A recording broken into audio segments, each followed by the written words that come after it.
Tallahassee, Florida, April 17, 2025. It was supposed to be an ordinary day. A 1-year-old baby girl was left in the care of a trusted babysitter, a woman who had watched her before. The mother, like millions of others, left for work believing her child was in safe hands. But behind that closed door, evil had already entered the room, not in the form of a stranger, but someone already inside the home. Someone trusted, someone familiar. His name Derek Young, the boyfriend of the babysitter. A man who was never meant to be alone with a baby. A man whose rage, according to police, would end in the most horrifying betrayal imaginable. What happened in the next few minutes would forever scar a mother, devastate a city, and send shockwaves across the nation. Welcome to Crime Bite. In this channel, we peel back the layers of those hidden realities, raw evidence, conflicting testimonies, and emotional pleas for help that too often come too late.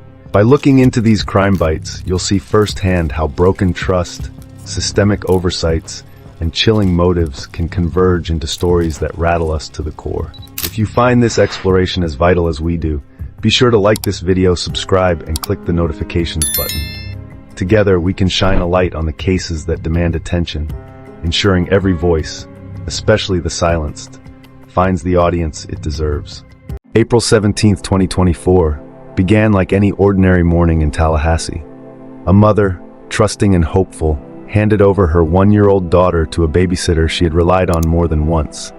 She expected her baby to be safe, cared for, maybe even sleeping when she returned later in the day. But within hours, that fragile trust would be shattered, and the result would be unthinkable. The babysitter, whose name was not initially released, had a guest staying at her home, her 22-year-old boyfriend, Derek Young.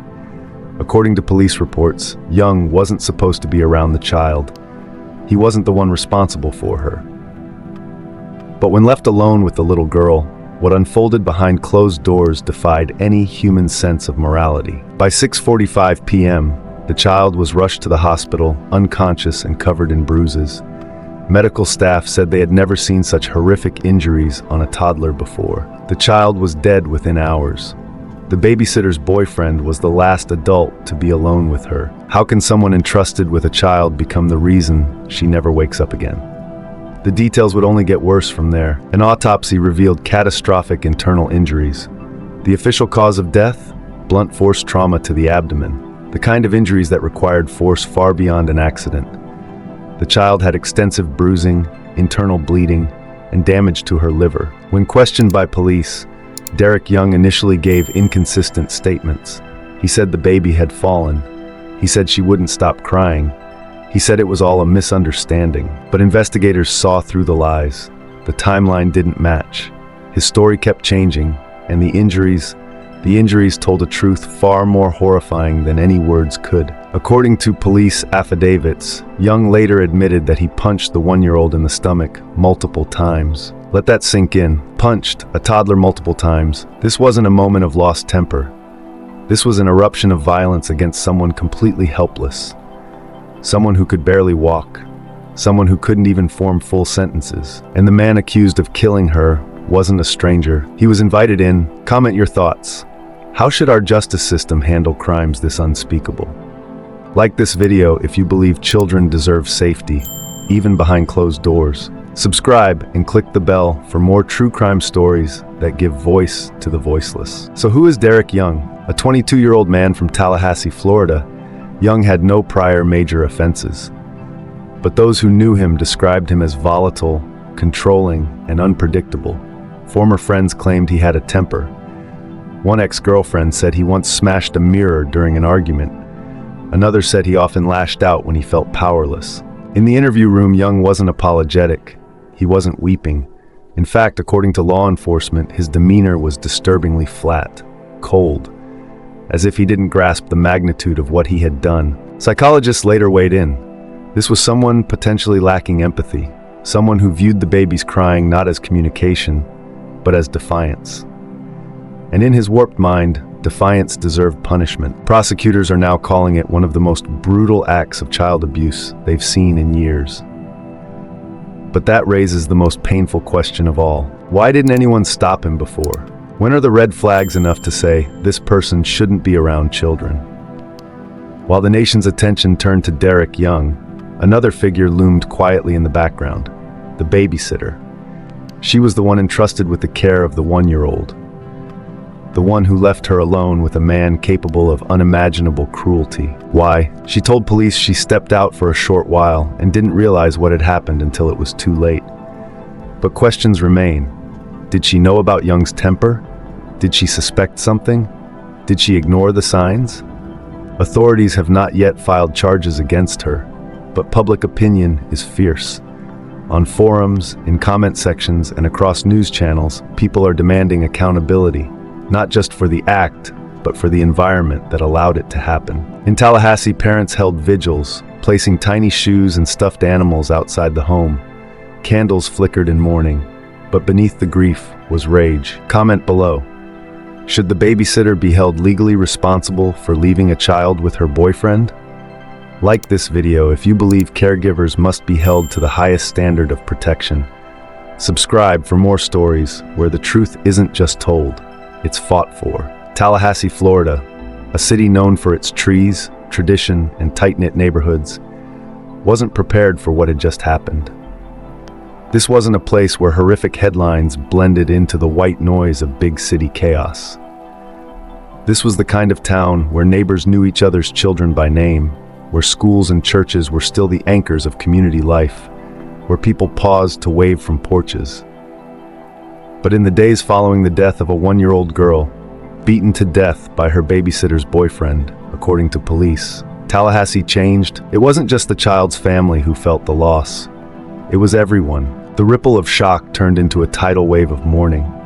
Schools began organizing assemblies focused on child safety and recognizing signs of abuse.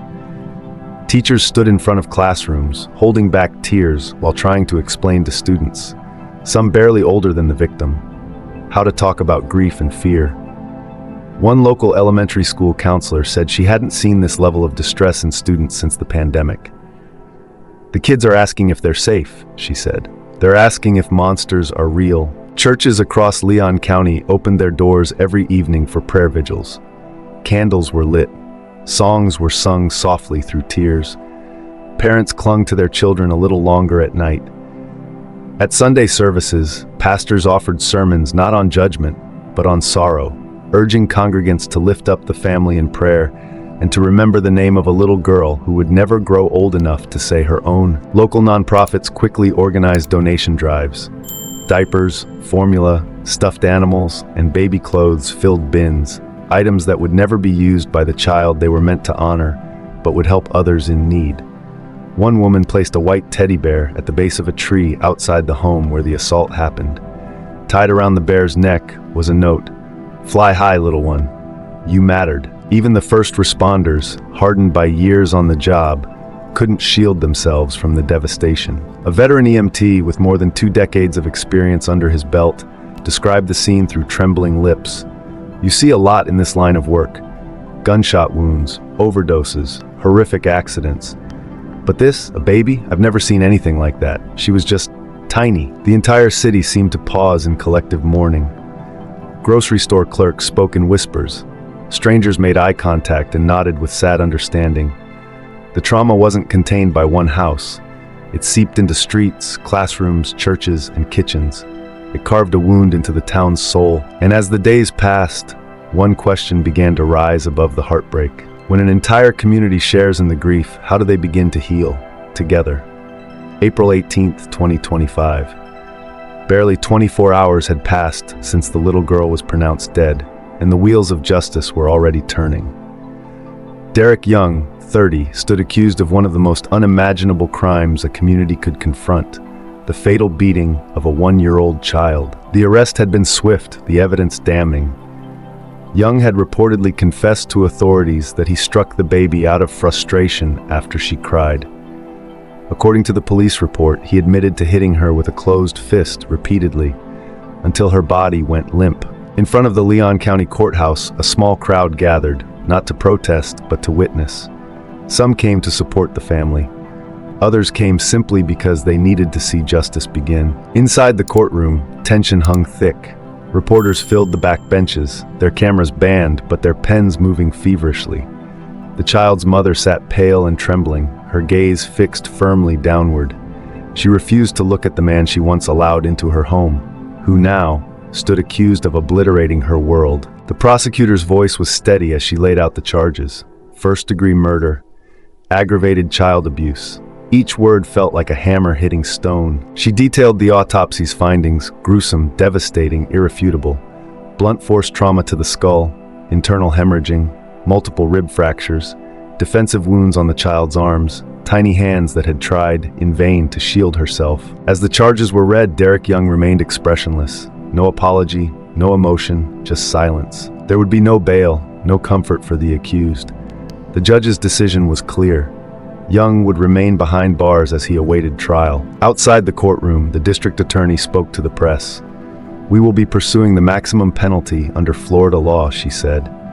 "This was not an accident. This was murder. And we intend to ensure this child's voice is heard, even in death." The road to trial would be long and emotionally grueling. The defense would likely argue mental health issues, perhaps even try to shift blame. But the evidence, the confession, the medical reports, the eyewitness testimony, formed a towering wall. Still, the courtroom wasn't the only place where judgment would be passed. The community, still aching, waited to see if the justice system could truly answer the one question echoing in every heart. How do you punish someone who destroyed a life before it even had the chance to truly begin? The trial began in a packed Leon County courtroom, where a solemn silence hung heavy in the air. The state wasted no time laying out the brutal facts. Prosecutors painted a chilling portrait of Derek Young, a man with a violent history, unchecked rage, and no remorse. The medical examiner's report was introduced as evidence. Photos were withheld from the public due to their disturbing nature, but the words were enough. Massive internal bleeding, multiple blunt force injuries, fatal trauma to the head, a child beaten to death. Witness after witness testified. Neighbors spoke of prior domestic incidents. A store clerk remembered Derek arguing with the babysitter about not wanting to babysit no damn kid. Even the 911 dispatcher, her voice cracking, recounted the panic in the mother's call. But it was the mother's testimony that silenced the courtroom. She trusted them. "I trusted them," she whispered. "I kissed her forehead that morning. She was so happy, and then she was gone." Comment: should Florida consider the death penalty for crimes like this? Subscribe to follow every update in this heartbreaking trial. Like if you believe no child should ever suffer in silence. As the trial made headlines, the nation reacted with collective outrage. Social media exploded. Hashtags like #Justice for Baby Z and Protect Our Children trended for days. Celebrities and child advocates spoke out, calling for tougher laws and better screening for babysitters and their partners. People were furious, not only at Derek Young, but at the system that allowed him to be in a child's presence. Talk shows dissected the case. Lawmakers in Florida began drafting emergency legislation aimed at improving child welfare oversight. Parents across the country clutched their kids a little tighter that night. The question burned through every headline: how could this happen? Some called for justice, others called for change, but all agreed, this must never happen again. What laws would you want passed in your state to prevent this? After days of emotional testimony, the jury returned with their decision: guilty. Derek Young was convicted of first-degree murder and aggravated child abuse. The judge didn't hesitate. He handed down a life sentence without the possibility of parole. "There are no words strong enough to capture the evil you inflicted," the judge stated. "You murdered innocence, you destroyed light, and you have forfeited your freedom." In the gallery, tears flowed, some from sorrow, some from relief, and some because justice, while never complete, had finally arrived. No sentence could bring back what was lost. But accountability, long overdue, brought some measure of peace. Do you think life without parole is enough for crimes against children? She would have turned 2 in just a few months. Her favorite song was a lullaby her mother used to hum while feeding her. She loved playing with her toes. She had just learned how to say mama. Her laugh, it could melt the coldest heart.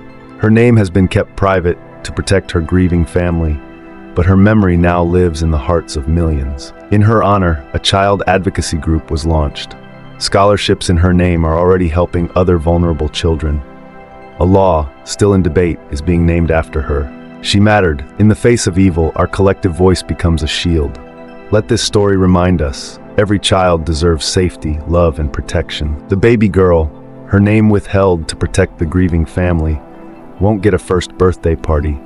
She won't speak her first words. She won't get to run into her mother's arms again, because one man's cruelty stole everything. And now, as he awaits trial for first-degree murder and aggravated child abuse, a mother mourns, a community demands answers, and the world watches to see. Will justice truly be served? This case isn't just tragic, it's a warning. We must ask ourselves, are we doing enough to protect the most vulnerable? Are background checks enough? Is love enough? Is trust ever enough? Like, if you believe every child deserves to grow up safe. Comment your thoughts. Should the system impose harsher penalties for child murderers? Subscribe and click the notification bell so you never miss a story that demands truth, exposes darkness, and honors the lives that should never be forgotten. This is more than a case. It's a cry for justice.